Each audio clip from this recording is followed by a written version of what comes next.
حضرت عمر بن عاص رضی اللہ تعالیٰ عنہ نے مصر خود فتح کیا تھا، خود فاتح تھے. حضرت عمر نے انہیں گورنر مصر بنا دیا. ان کا بیٹا ایک عام آدمی کے بیٹے کو کہنے لگا چلو اپنا اپنا گھوڑا دوڑاتے ہیں، بھلا کون جیتتا ہے. گھوڑے دوڑے، عام آدمی کا بیٹا جیت گیا. گورنر صاحب کے بیٹے نے درہ اٹھایا اور درہ اٹھا کر کے اس جیتنے والے غریب آدمی کی کمر پہ درے مارے. اس کو جب درے لگے تو بیٹے نے گھر آ کے باپ کو اپنی لہو لوہان کمر دکھائی. باپ کے دل میں بڑی قدر ہوتی ہے اولاد کی. درجے تو لوگ ماں کے بیان کرتے رہتے ہیں، لیکن جتنا باپ پیار کرتا ہے اس کا بھی تقاضا کوئی کر نہیں سکتا. والد نے جب دیکھا نا لہو لوہان ہے گردن، تو والد چیخے، روئے، اور پھر پتہ نہیں اگلے 1.5 منٹ میں اس بچے کے والد کو کیا ہوا، اس نے آنسو پونچھے اور بیٹے کو کہنے لگا میرے گھوڑے کے پیچھے بیٹھ. کہا کدھر جانا ہے؟ فرمانے لگے یہ ظلم کا دور نہیں، یہ عمر کا دور ہے. ہاں ایسی بات ہے کوئی جو مرضی کر جائے؟ بیٹھ میرے گھوڑے پہ. آدھی رات کے وقت پہنچے مدینے اور باہر جا کے وہ آدمی پکارنے لگے، کہنے لگے عمر باہر آؤ، نکلو خوابگاہ سے. جب غریبوں پہ ظلم ہو تو پھر حکمرانوں کو سونے کی اجازت نہیں ہوا کرتی. باہر آؤ. فاروق اعظم آدھی رات کو اٹھ کے آئے. کیا ہوا؟ کہا عمر دیکھ یہ بیٹا جو میں نے اپنے منہ کے نوالے کھلا کھلا کے پالا ہے، ذرا میرے لال کی پشت دیکھ. تیرے دورے حکومت میں یہ حال ہوگا. حضرت فاروق اعظم نے کہا جاؤ بلا کے لاؤ فاتح مصر کو. حضرت عمر بن عاص بیٹے سمیت آئے. جناب فاروق اعظم فرمانے لگے مجمع میں کھڑا کر کے، فرمایا کیوں مارا تو نے اس کو؟ گردن جو گئی. فرمایا تو گورنر کا بیٹا تھا اس لیے مارا ہے؟ اس غریب آدمی کے بچے کو کہا درے پکڑ اور گورنر کے بیٹے کو اس کے سامنے مار، اور اتنے مار کے اسے سمجھ آئے. جب اس کو درے لگ رہے تھے تو لوگ دیکھ رہے تھے. تھوڑی دیر گزری تو حضرت سیدنا عمر فاروق رضی اللہ تعالیٰ عنہ نے فرمایا گورنر مصر کو بھی سزا دو، اس کے کپڑے اتروا کے اسے ٹاٹ کا لباس پہناؤ. لوگ کہنے لگے حضور گورنر صاحب کی کیا غلطی؟ سنو اور یاد رکھنا. حضرت فاروق اعظم کہنے لگے اس بچے کے دل میں بات ڈالی کس نے کہ تو گورنر کا بیٹا ہے؟ کس نے بات ڈالی کہ تو چودھری کا بیٹا اور باقی کمی ہوتے ہیں؟ کس نے سکھایا اسے؟ وہ طاقتیں بھی ہم کچھ لیں گے جو سکھاتی ہیں کہ فلانا بڑا ہے فلانا چھوٹا ہے. فرمایا نا، جب کوئی رسول اللہ کا کلمہ پڑھ لیتے ہیں وہ برابر ہو جایا کرتے ہیں. اس کو کس نے سکھایا؟ کس نے سکھایا اس کو؟ گورنر کو بھی. اور پھر حضرت عمر نے تاریخی جملہ کہا حضرت عمر بن عاص کی طرف دیکھ کے، فرمایا جب اللہ نے ان لوگوں کو آزاد پیدا کیا ہے تم نے کیوں غلام بنا لیا ہے؟ جب رب نے آزاد پیدا کیا تم نے کیوں غلام بنایا ہے؟ عزیزو یاد رکھو جب انصاف کا بول بالا ہوتا ہے پھر کوئی آدمی ڈرتا ہے. یہاں انصاف نہیں ملتا. اور میں آپ خود ایک بات یاد آ گئی. حضرت عمر کا زمانہ تھا تو غسان کے بادشاہ نے کلمہ پڑھ لیا. جو لوگ غریب کہلاتے ہیں نا وہ ذرا میری بات پہ زیادہ توجہ کریں. غریبوں کو سنانے لگاؤں، غریب ذرا توجہ کریں.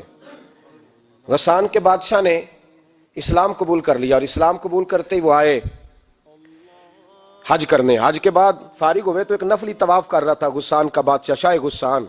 آج تو خانہ کعبہ میں بھی وی آئی پی پروٹوکول ملتا ہے، آج تو مسجد نبی میں بھی وی آئی پی پروٹوکول ہوتا ہے، یہاں آ کے بھی، یہاں بھی. اور دیکھتے صحیح تو کھڑا کہاں ہے؟ یہاں بھی پولیس والوں نے بازو پکڑے. سوچو تو صحیح، یہ حال کر دیا تم نے مذہب کا. طواف کعبہ ہو رہا ہے اور غسان کے بادشاہ نے جبہ پہنا ہوا ہے باریک اور لمبا.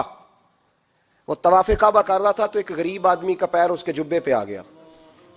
جب پیر آیا تو اس نے پلٹ کے غریب کے منہ پہ تھپڑ مارا. جب تھپڑ مارا تو اس غریب نے سیدنا فاروق اعظم کی عدالت میں مقدمہ کر دیا. کہا بادشاہ نے تھپڑ مارا ہے. حضرت عمر فاروق رضی اللہ تعالیٰ عنہ نے بادشاہ کو بلایا. فرمایا تو نے اس غریب کو مارا ہے؟ کہا جناب اس نے پیر رکھا تھا. تو فرمایا پیر رکھا تھا تو کیا ہو گیا؟ تو نے کیوں لمبا جبہ پہنا تھا؟ تجھے سمٹ کے چلنا چاہیے تھا. کہا میرے لیے حکم کیا ہے؟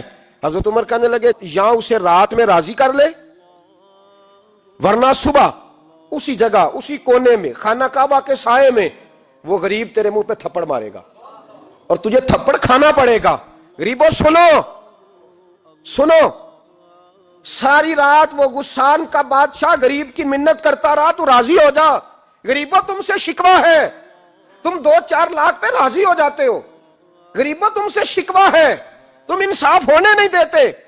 غریبوں تم تھوڑی تھوڑی بات پہ مطمئن ہو جاتے ہو. تھوڑی تھوڑی بات، جتنے غریب تن ہیں لباسوں سے دور دور اتنی ہی چادریں میں مزاروں سے چھین لوں، اور جتنے غریب گھر ہیں اجالوں سے دور دور اتنی ہی روشنی میں ستاروں سے چھین لوں. اتنی تو ہمتیں ہو میری کم سے کم بلند کہ شاہوں کے تاج فقط اشاروں سے چھین لوں.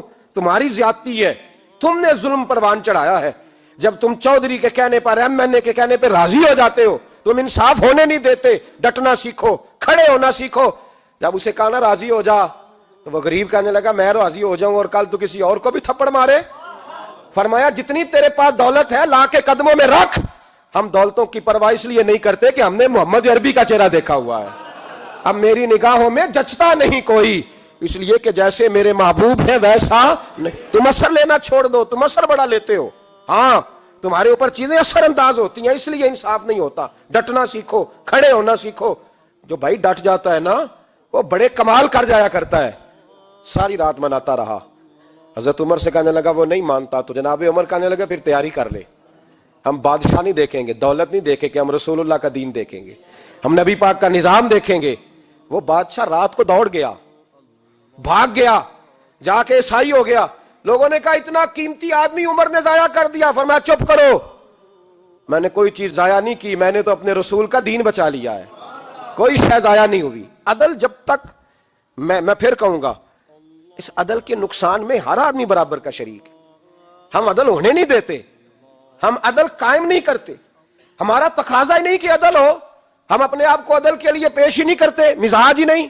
حضرت علی المرتضیٰ ایک جری انسان تھے, اور وہ علی تھے جن پر انسانیت رشک کرتی ہے. اور مولا علی وہ ہستی تھے کہ میرے مصطفیٰ کریم صلی اللہ تعالی علیہ وسلم نے فرمایا اس کے دیدار کو تو فرشتے بھی آیا کرتے ہیں. نا بڑا آدمی, اور پھر امیر المومنین خلیفۃ المسلمین حضرت علی. خود مولا علی نے حضرت قاضی شریح کو قاضی بنایا, چیف جسٹس بنایا, اپنے ہاتھوں سے تعیناتی کی. حضرت مولا علی رضی اللہ تعالیٰ عنہ کی زرہ گم ہو گئی. کافی دیر گزر گئی تو ایک یہودی کے پاس وہ زرہ آپ کو نظر آئی. حضرت علی نے ڈائریکٹ اس سے چھین نہیں لیا, حالانکہ امیر المومنین تھے. ہمارے ہاں ڈنڈا بھی بڑا چلتا ہے نا, جو طاقتور ہوتا ہے وہ تو تھانے جاتا ہی نہیں, اس کو ضرورت نہیں, اس نے تو بندے رکھے ہوئے ہیں, اس کو تو پتہ ہے کام کیسے لینا ہے. لیکن حضرت علی نے آئینی رستہ اختیار کیا, قانونی رستہ. قاضی صاحب کی عدالت میں مقدمہ کیا کہ فلاں یہودی کے پاس میری زرہ ہے اور وہ چوری ہو گئی تھی, گر گئی تھی, گم گئی تھی, مجھے دلائی جائے. قاضی صاحب نے بلا لیا یہودی کو, امیر المومنین بھی کٹہرے میں. قاضی صاحب کہنے لگے اس سے کہ زرہ تیری ہے؟ اس نے کہا جی میرے پاس ہے تو میری ہے. قاضی صاحب کہنے لگے حضرت علی سے گواہ آپ کو دینے پڑیں گے کیونکہ مقدمہ آپ نے کیا ہے, اگرچہ وہ امیر المومنین ہے. توجہ ہے بھائیوں کی, سمجھ آ رہی ہے باتوں کی؟ گواہ امیر المومنین آپ نے دینے ہیں کیونکہ مقدمہ آپ نے دائر کیا. تو حضرت علی کہنے لگے میرا بیٹا حسن گواہی دے گا کہ میری ہے, اور میرا غلام کمبر گواہی دے گا. قاضی صاحب کہنے لگے حضور ان کی گواہی درست تو ہے پر میں نہیں تسلیم کرتا, اس لیے کہ بیٹے تو باپ کے حق میں بولا ہی کرتے ہیں, نوکر تو آقاؤں کے حق میں بولتے ہی ہیں. جائیں کوئی غیر جانبدار بندہ لے کے آئے جو گواہی دے. تو حضرت علی خاموش ہو گئے, کہنے لگے ابھی میرے پاس ایسا کوئی گواہ نہیں. قاضی صاحب کہنے لگے چلیں پھر آپ یہودی کو راضی کریں, آپ نے کیوں بلا وجہ گھسیٹا عدالت میں, راضی کریں, انصاف کا تقاضا ہے. تو حضرت علی قریب گئے, کہنے لگے بھیا ناراض نہ ہونا, زرہ تو میری ہے, ناراض نہ ہونا, میں نے غلط مقدمہ نہیں کیا. وہ علیحدہ بات ہے کہ میرے پاس گواہ نہیں تو میں کوئی بے انصافی نہیں کر سکتا, تو میرے ساتھ چل تجھے کھجوروں کا حلوہ کھلاتا ہوں تاکہ تو راضی ہو جائے. وہ یہودی کہنے لگا میں نے قاضی صاحب کا انصاف دیکھا اور جناب علی کا انصاف کے لیے کھڑا ہونے دیکھا تو میں مولا علی کے قدموں میں بیٹھ گیا. میں نے کہا علی جب تیری یہ شان ہے تو محمد عربی کا کیا مقام ہوگا. میں نے کلمہ پڑھنا شروع کر دیا. دیکھیں نا تقاضا پورا کیا ہے حضرت علی نے. تو وہ کہنے لگا علی تیرے انصاف کے رنگ نے نا, جملہ یاد رکھنا, کہنے لگا یہودی علی تیرے انصاف کے اس رنگ نے میرے دل سے کفر کی میل دور کر دی, تیرے عدل نے میرا کفر توڑ دیا, کفر.